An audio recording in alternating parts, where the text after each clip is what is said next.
செந்தில் பாலாஜிக்கு பிணை வழங்கிய அடுத்த நாளே அவருக்கு தமிழக அமைச்சரவையில் இடம் வழங்கப்பட்டதை ஏற்க முடியவில்லை என உச்சநீதிமன்றம் தெரிவித்துள்ளது.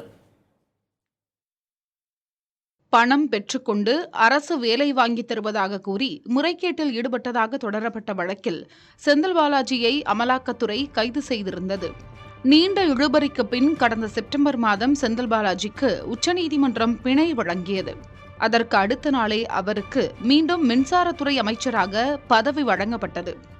அதற்கு எதிராகவும் செந்தில் பாலாஜிக்கு வழங்கப்பட்ட பிணையை ரத்து செய்ய வலியுறுத்தியும் பல மனுக்கள் உச்சநீதிமன்றத்தில் தாக்கல் செய்யப்பட்டன.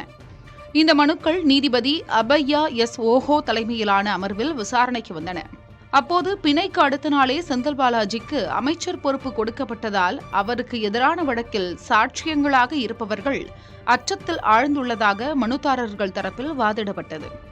இது விசாரணையை பாதிக்கும் என்ற குற்றச்சாட்டும் முன்வைக்கப்பட்டது.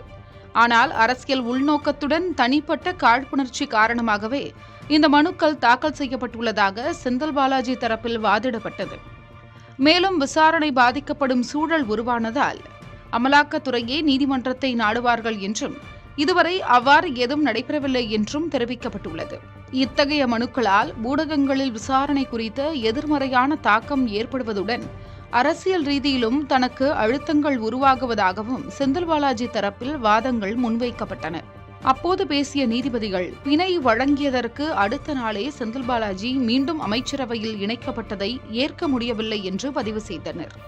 அவருக்கு எதிராக உள்ள சாட்சியங்கள் இதனால் அச்சத்தில் இருக்கிறார்களா என்பதை இந்த நீதிமன்றம் விசாரிக்கும் என்றும் தெரிவிக்கப்பட்டுள்ளது.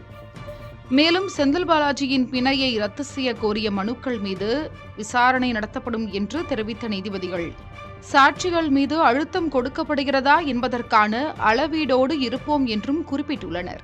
இந்த வழக்கு விசாரணை வரும் 13ஆம் தேதி மீண்டும் நடைபெறும் என்று உச்சநீதிமன்றம் தெரிவித்துள்ளது.